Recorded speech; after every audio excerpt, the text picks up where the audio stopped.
Billionaire asks, "Who made this dish?" The black waitress who prepared it shocked everyone. The moment Billionaire Elias Vance took the first bite, the entire restaurant fell silent. Fork paused midair. Eyes lifted across the room. The notoriously ruthless CEO, famous for firing chefs over seasoning mistakes, slowly chewed as if deciphering a secret code hidden in the flavors. His security detail stiffened. The head chef swallowed hard, waiting for the explosion. But none of them expected what came next. Elias's hand trembled. His eyes watered, not with anger, but with something else, something raw, something personal. He set his fork down gently, almost reverently. Then he whispered a sentence that made the restaurant freeze. "Who made this dish?" The head chef stepped forward instantly. "Yes, sir, that would be." But Elias cut him off sharply. "No, don't tell me the name. Bring them to me. Now." His voice cracked. This billionaire who once yelled at a maitre d' for mispronouncing province was now trembling from a single bite. Whispers filled the air. What's happening? Is he angry? Is someone about to get fired? But in a quiet corner of the restaurant, away from polished windows and cameras, a young black waitress froze with a plate in her hands. Her apron was slightly wrinkled from her double shift. Her hair tucked into a simple bun. Her name tag reading Maya hung crookedly after a long day. Her secret? She wasn't supposed to be cooking. Waitresses weren't allowed in the kitchen.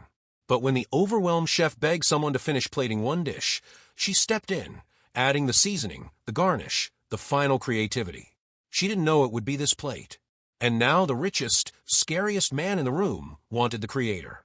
Maya whispered to herself, "Oh God, did I just ruin everything?" She had no idea the truth she carried, or that this dish would unlock a story buried in Elias's soul, one he spent decades running from. And she was the only one who could bring it back. The restaurant La Lumiere had always been a place built on quiet luxury. Customers spoke in hushed tones, as if loud sounds would shatter the illusion of perfection. Soft jazz drifted through the air like a slow river, and waiters glided between tables with the precision of trained dancers. But no matter how polished the place looked, Maya often felt like the lone wrinkle in a flawless silk sheet. She was new, still learning, still juggling this job with another one across town, and trying desperately not to let exhaustion show in her eyes. Tonight was supposed to be just another long shift, another night of balancing plates, forcing polite smiles, and praying that the tips would cover at least one overdue bill. But everything changed the moment the panic ripples started at the host's stand. A VIP guest had made a sudden, last-minute reservation. A notorious one. A terrifying one. Elias Vance. The billionaire CEO whose reviews could make or destroy restaurants overnight. The man whose standards were legendary, and whose temper was even more so. Maya had seen him plastered across magazines, financial shows, and documentaries. A man shaped from steel and success, dressed in custom suits, and wrapped in an aura of power so intimidating that people straightened their posture when he walked by. When he entered the restaurant, he didn't smile, didn't greet, didn't even blink. His cold, sharp gaze swept across the room like a laser. He looked like he'd walked straight out of a boardroom war and into a battlefield disguised as a dining hall. The head chef nearly dropped a pan when he was informed. "Don't mess up tonight," he warned the staff with a trembling voice. "He destroys restaurants for fun."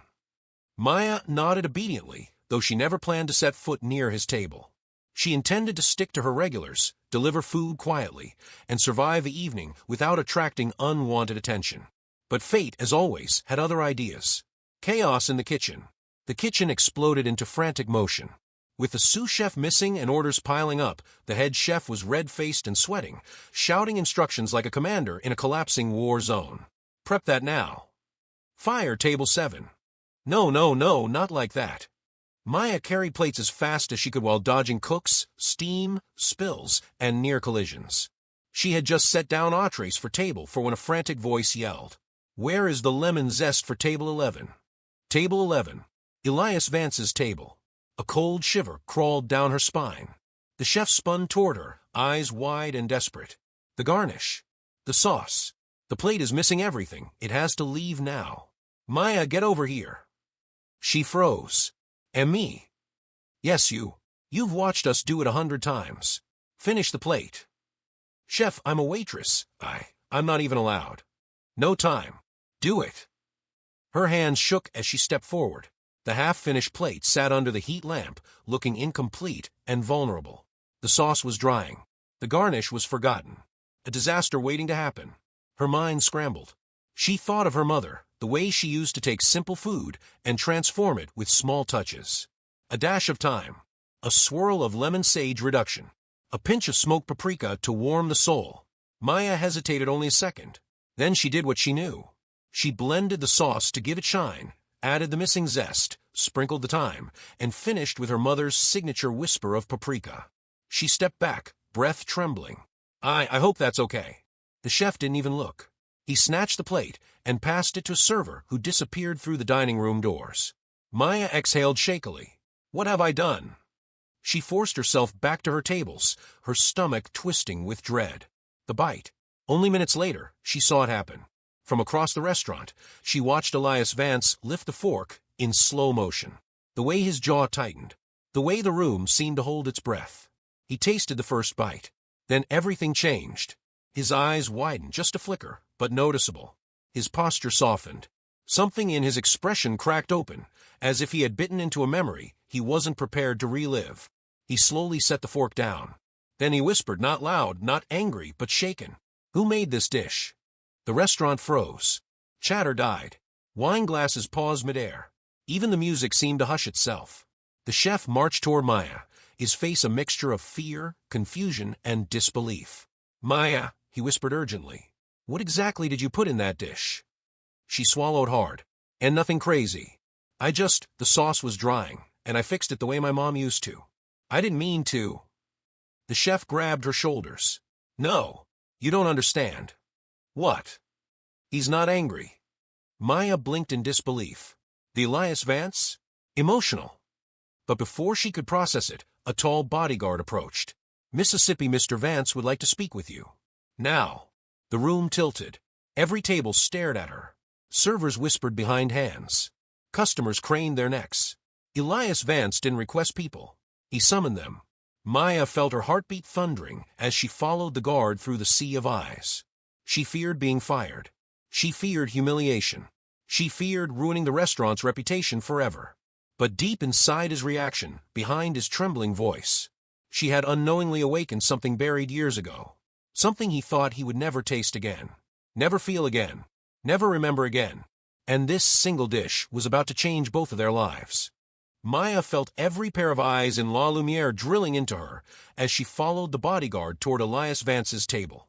Her legs trembled with each step, her breath shallow, her thoughts spiraling like loose pages in a storm. She wasn't sure what scared her more, the possibility of being fired or the possibility that she had somehow pleased the man who terrified even world-renowned chefs. She wiped her palms on her apron, whispered a shaky prayer, and forced a breath into lungs that didn't want to expand. When she finally reached the table, Elias didn't look up immediately. He stared at the plate as if it were something sacred or haunted.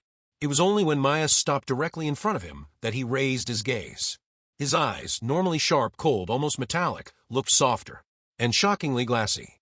"Are you the one who prepared this dish?" he asked quietly.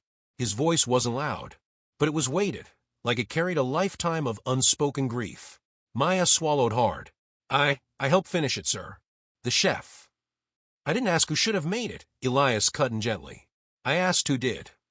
Her heartbeat thudded in her ears. There was no escape now. "Yes, sir," she whispered. "I finished the plate." Silence blanketed the entire restaurant. Even tables that had pretended not to look were openly staring now, caught in the tension like unsuspecting extras in a drama. Then Elias spoke again, this time barely above a breath. "You made it exactly the way my mother did." Maya blinked. Her breath hitched. I'm sorry."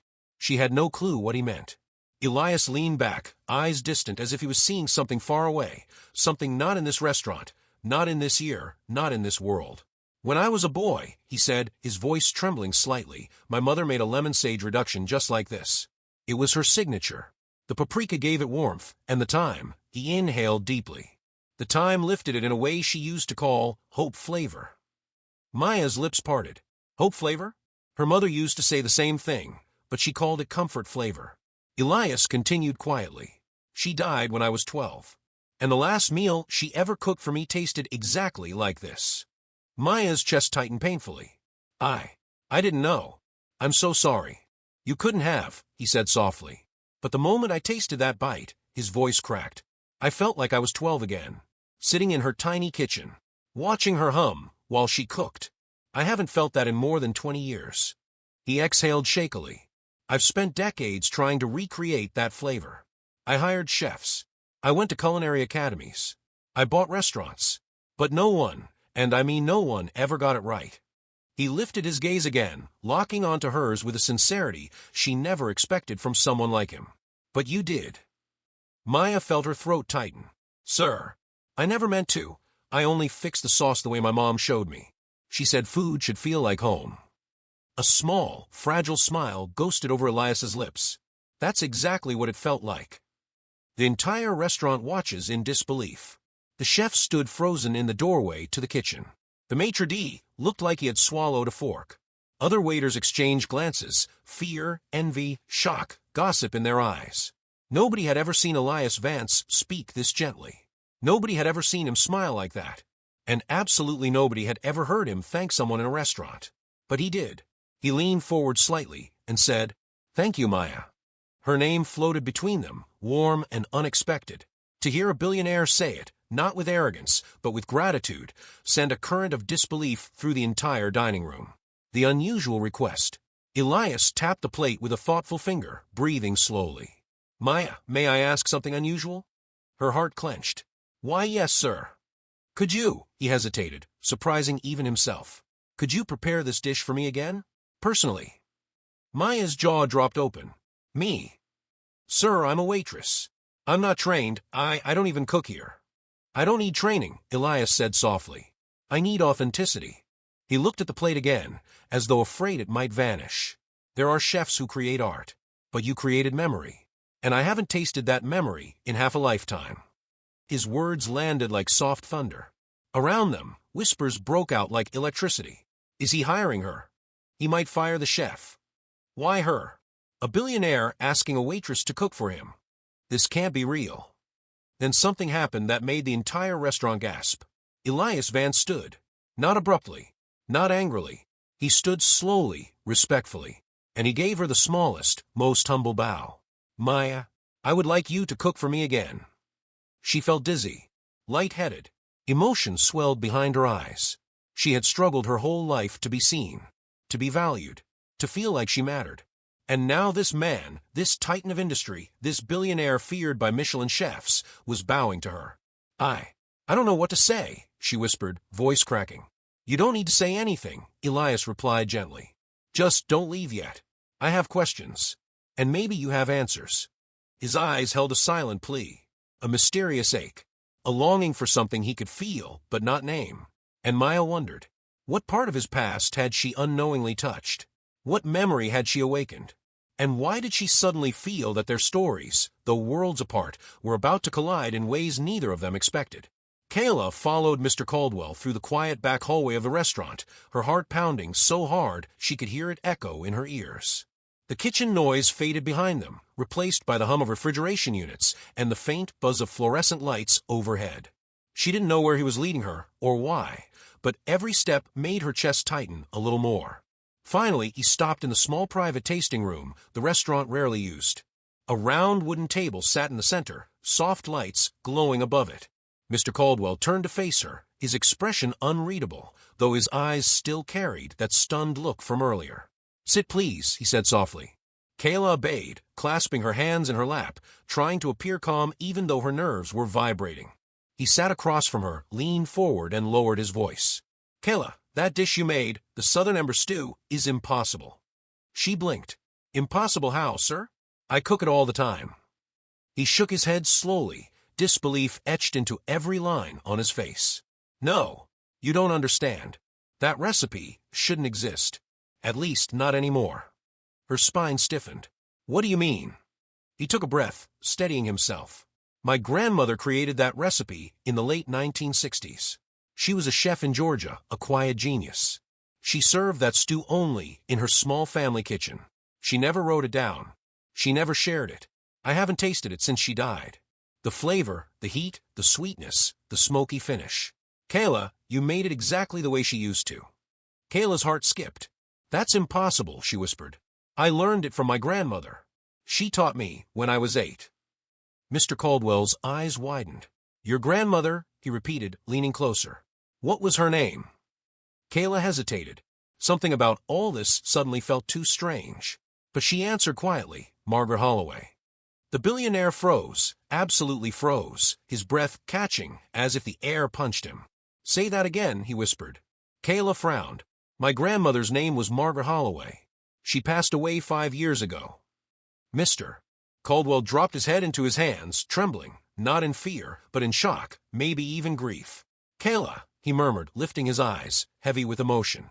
My grandmother's name was Margaret Caldwell, but before she married, she was Margaret Holloway. Kayla's whole body went cold. That can't be right. My God, he whispered. My grandmother had a sister who disappeared from family records after falling out.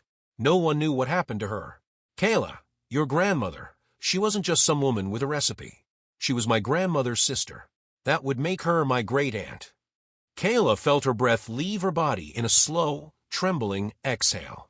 My grandma always said she left Georgia young, said she couldn't stay after a family fight, but she never gave details. And my grandmother always spoke of a sister she wished she could have apologized to. His voice cracked. They both died without ever reconnecting. Silence settled between them, thick and sad, but also strangely warm. He shook himself out of the memory and looked back at her. That stew wasn't just a dish today. It was like tasting a memory I thought I'd lost forever. And then you walk out, a Holloway, cooking it the exact way she did. Kayla, this is unbelievable. Kayla swallowed hard. I just wanted to keep her recipes alive, she whispered. I never thought they meant anything to anyone outside our family. They meant everything to my family, he said softly. Especially to me. She stared down at her hands, tears prickling her eyes. So, the recipe was hers first. He nodded. Yes. But your grandmother clearly held on to it, preserved it, perfected it, and passed it to you. The dish is yours through her. And when I tasted it today, I swear, Kayla, I felt like I was sitting at my grandmother's kitchen table again. Like I was 10 years old. Like she had never left. A tear slipped down Kayla's cheek. Mr. Caldwell reached across the table, his voice gentler than she had ever heard from a billionaire. You gave me back something I didn't think I'd ever feel again. You brought her spirit into that room. Kayla wiped her face, overwhelmed. I didn't mean to cause a scene. I just made the stew the way she taught me. He shook his head. You didn't cause anything wrong. But Kayla, this recipe, this connection between our families, it's bigger than you know. She frowned. Bigger how? He leaned closer, his tone serious, suspenseful, almost ominous, because that recipe wasn't just a family dish. It was a legacy. A legacy someone once tried to steal. And the fact that you made it today means something dangerous might resurface. Kayla's breath caught. Dangerous? What are you talking about? He exhaled slowly. We need to talk about why the recipe vanished and why some people never wanted it found.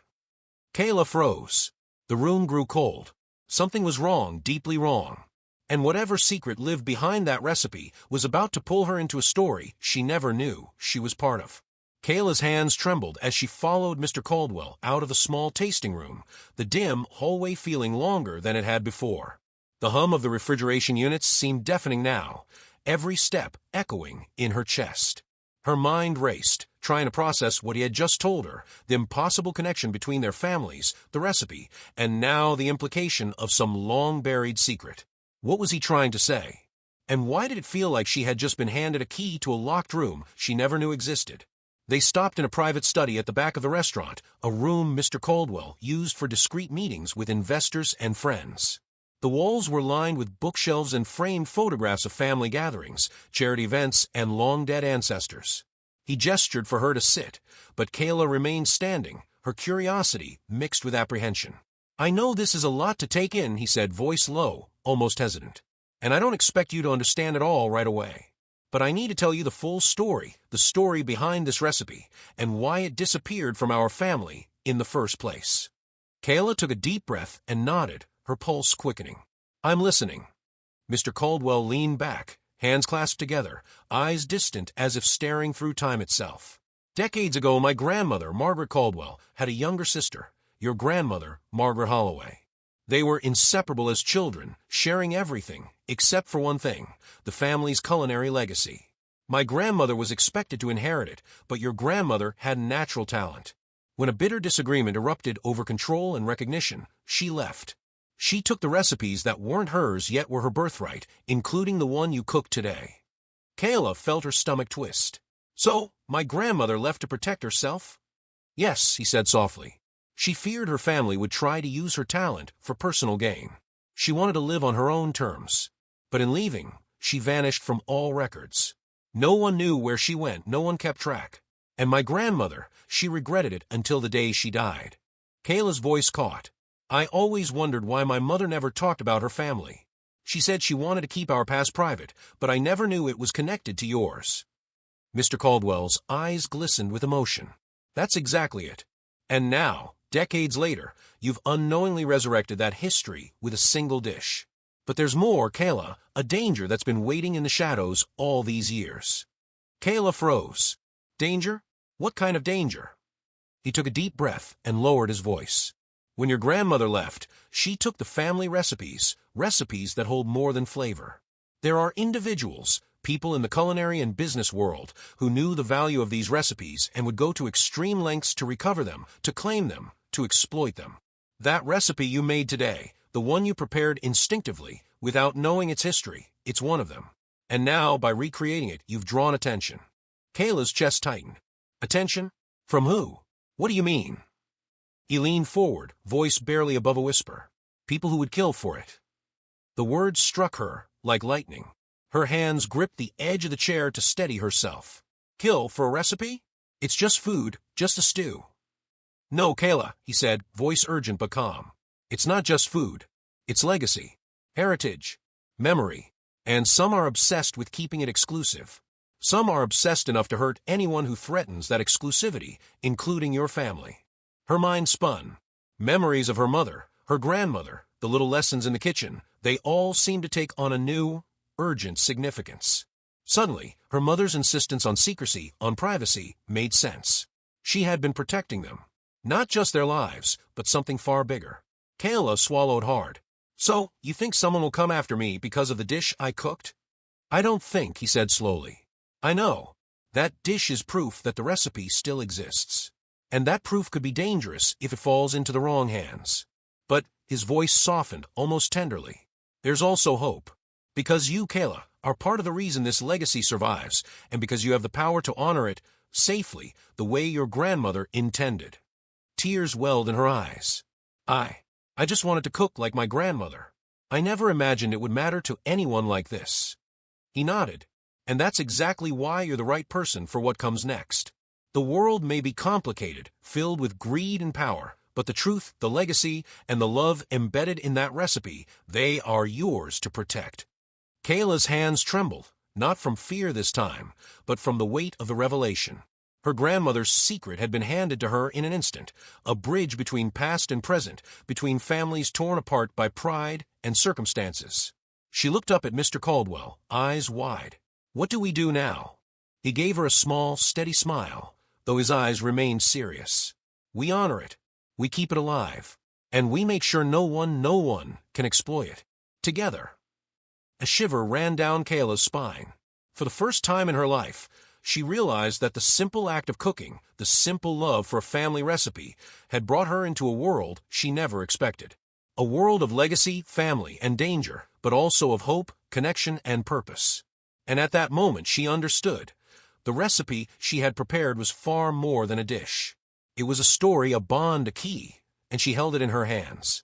Kayla spent the night tossing in her small apartment, sleep refusing her like a stranger at the door.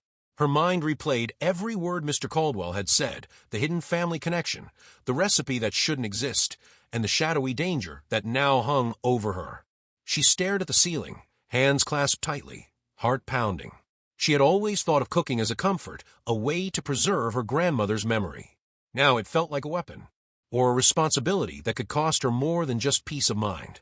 The next morning, she returned to La Lumiere with a sense of dread wrapped in determination. She knew she couldn't ignore the truth. Someone somewhere would try to exploit the recipe if they knew it existed. And if she wanted to honor her grandmother, she needed to act. But how? How could a young waitress navigate the dangerous world of billionaires, long-buried family secrets, and people willing to go to extreme lengths for a stew? As she entered the restaurant, the atmosphere was tense. Mr. Caldwell waited in the private back room, watching her approach. When their eyes met, she saw a mixture of relief and concern. "You came," he said softly. "I had to," she replied, her voice steady despite the turmoil inside. "I can't let this go. I need to know what's real and what I'm supposed to do." He gestured for her to sit, and she obeyed. "Good," he said, "because the time for hesitation has passed. We need to test not just the recipe, but your courage and loyalty. There are people who might approach you under false pretenses. They'll try to trick you, charm you, even intimidate you. You must be ready to protect the recipe, and by extension, our family's legacy." Kayla swallowed, her stomach twisting. "And if I fail?" Mr. Caldwell's eyes hardened for the first time. There is no room for failure. This isn't just about a dish anymore. It's about trust, heritage, and the lives attached to it. The first test. The test arrived sooner than she expected. Within hours, a man claiming to be a culinary consultant appeared at the restaurant, suave and charming, his words dripping with subtle flattery. He knew details of her grandmother's recipes that he shouldn't have known. "Kayla," he said smoothly, "I hear you're the genius behind the legendary stew. Your grandmother's technique, it's unparalleled. Surely someone like you wouldn't want to keep such talent hidden, would you?" Kayla felt her pulse race. She glanced toward Mr. Caldwell, who had quietly joined her side. His gaze was steady, instructive. "Observe, assess, protect." "I cook for family," she said firmly. "That's all." The man smiled, but there was a hint of menace beneath it. Family or fortune? Surely, the world would pay handsomely for something this rare. Kayla's hands clenched at her sides. "It's not for sale. And I won't betray my family for money or for ego." His eyes narrowed. He stepped closer, leaning in, voice dropping. "You could be rich. Famous. Do you really care so much about the past?" Kayla drew herself upright, heart thundering. "I care about truth. And loyalty. That's more important than anything you could offer me." The man's expression darkened. He studied her as if weighing whether she was a threat or merely naive. Finally, he straightened and, with a subtle nod, walked away. Mr. Caldwell exhaled slowly. "You passed the first test." He was a scout, sent to probe your resolve. The second test. But tests don't end with one challenge. Later that day, a more subtle test came, one cloaked in friendship. An older chef, someone who had been at the restaurant for decades, approached her during her shift. "You're extraordinary," he said warmly. "I could show you tricks that would take your cooking to another level. Maybe even make you famous. Why hide your talent?" Kayla's stomach tightened. She remembered Mr. Caldwell's warning. Charm could be as dangerous as intimidation. "I appreciate the offer," she said cautiously, "but I cook for my family's legacy. That's my priority." He paused, smiling, then leaned closer. "You could be rewarded beyond imagination. Are you sure loyalty is worth more than opportunity?" Kayla's gaze hardened. "Yes. Loyalty is everything. I won't let anyone exploit what belongs to my family." She walked away, leaving him staring after her, impressed but frustrated. A personal reckoning. By the end of the day, Kayla felt emotionally drained. She had faced temptation, intimidation, and manipulation, and had emerged unshaken. But it wasn't just about protecting a recipe, it was about discovering her own strength. For the first time, she realized that courage wasn't about absence of fear, but acting despite it. Mr. Caldwell watched her from the corner of the room, a small, approving smile on his face. "You understand now, don't you?" he said gently. Kayla nodded. "I do. It's not just the dish, it's everything it represents. My grandmother's courage, her love, her sacrifices. And now it's my responsibility." He stood, placing a reassuring hand on her shoulder. "Exactly. Loyalty and courage go hand in hand. You've proven both. And because of that, the family's legacy, and ours, has a chance to survive." Her chest swelled with a mix of pride and fear. She knew the tests weren't over, and the challenges ahead might be even greater. But for the first time, she believed in herself. She believed in her grandmother's lessons. She believed that she had the strength to face whatever came next. And as she looked at Mr. Caldwell, she realized something else. She wasn't alone. Together, they could protect the recipe, their families, and the memory of the women who had sacrificed everything to preserve it. For Kayla, the first true test had ended. But the final challenge, the one that would determine if history could be rewritten and reconciled, was still ahead. And she was ready. The following days were a whirlwind for Kayla. She found herself under the watchful eye of Mr. Caldwell, training in his private kitchen, perfecting recipes, and learning secrets she had never known. Yet beneath the calm, a quiet tension lingered. She knew the world that coveted her grandmother's recipes was dangerous. Every knock at the door, every stranger's smile, carried a hidden question. Were they friend or foe?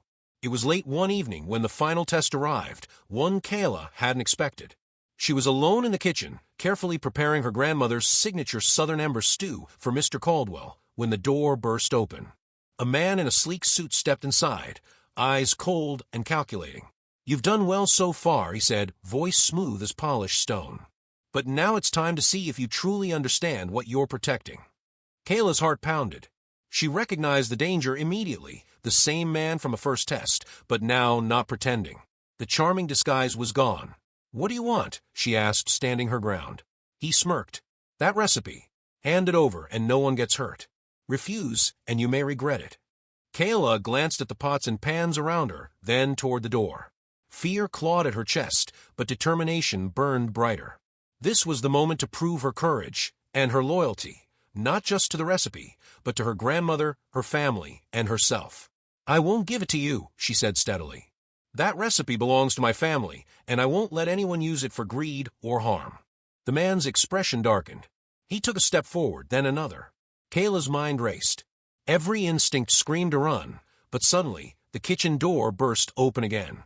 Mr. Caldwell stood there, flanked by two security personnel. "Step back," he commanded, voice calm but authoritative. "You are not taking anything here." The man hesitated, realizing the odds were now against him. With a furious snarl, he turned and fled, but not without dropping a small envelope on the counter. Mr. Caldwell picked it up and opened it, revealing a series of photographs, images of stolen recipes, letters from competitors, and a warning. The recipe had always been sought after, but its power and legacy were more than just culinary. Kayla felt a chill. The danger wasn't over, but she also felt a surge of relief. She had faced the threat and survived, and she had done so without compromising her principles. The shocking twist. The next morning, Mr. Caldwell invited Kayla to a private family gathering, a meeting with distant relatives she had never met. She was nervous, unsure what to expect. When she arrived, she found the room filled with a mix of elderly men and women, a few younger faces she didn't recognize, and an atmosphere heavy with anticipation. One elderly woman, with silver hair and eyes that seemed to see straight through her, stood and extended a hand. "Kayla Holloway," she said softly, voice shaking. "I've waited a long time to meet you." Kayla shook the woman's hand, heart racing. I'm honored, ma'am." The woman smiled warmly. "You have our family's gift, and you've shown courage and loyalty beyond measure. You've honored Margaret Holloway's legacy more than anyone else could." Kayla blinked. "You mean my grandmother's family?" "Yes," the woman said gently. "And we have a confession. The reason the recipe disappeared all those years ago wasn't just because of a family feud. There were people outside the family, companies, investors, who wanted to claim it. They threatened our ancestors. And your grandmother protected it by leaving, by taking the recipe and keeping it alive. Without her, our family legacy and the memory of our shared history would have been lost forever." Tears pricked Kayla's eyes. "So all this time she was protecting us?" "Yes," the woman replied. "And now you are the one carrying that responsibility forward. But you've done it with integrity. You've protected the recipe, honored the memory, and proven that love and loyalty outweigh greed." The heartwarming ending. Later, back in a restaurant, Kayla stood alongside Mr. Caldwell in the bustling kitchen. The sunlight streamed through the windows, casting a warm glow on the countertops, the copper pans, and the vibrant vegetables waiting to be transformed into magic. Mr. Caldwell turned to her, a rare, genuine smile on his face. "Kayla, you've changed everything. Not just here, but for both of our families. You've brought us together, preserved our legacy, and reminded me what truly matters." Kayla felt her chest swell. She realized that fear had almost controlled her life, but courage and loyalty had guided her. She had faced temptation, threats, and danger, and come out stronger, wiser, and more connected to her roots than ever before. "I couldn't have done it without your guidance," she said softly. He shook his head. "No, Kayla. You did this. All I did was trust you. And you delivered what no one else could. You brought memory, love, and life back into a family that thought it had lost everything. As she plated the southern ember stew for the evening's guests, she caught a glimpse of a young boy at a table, tasting it for the first time. His eyes lit up, his face broke into a smile, and Kayla felt a warmth that had nothing to do with food alone. Because in that moment, she understood, the recipe wasn't just a dish. It was hope. It was love. It was a bridge between generations, between families, and between strangers who could now become something more. And as Mr. Caldwell watched from across the kitchen, nodding in quiet pride, Kayla knew one thing for certain. She had survived the tests, faced the dangers, and honored her grandmother's memory. And in doing so, she had created something far more lasting than any recipe, a legacy of courage, love, and heart that would endure for generations to come. The story ends here with suspense resolved, emotional growth completed, and a heartwarming connection established between Kayla, her family, and Mr. Caldwell's family.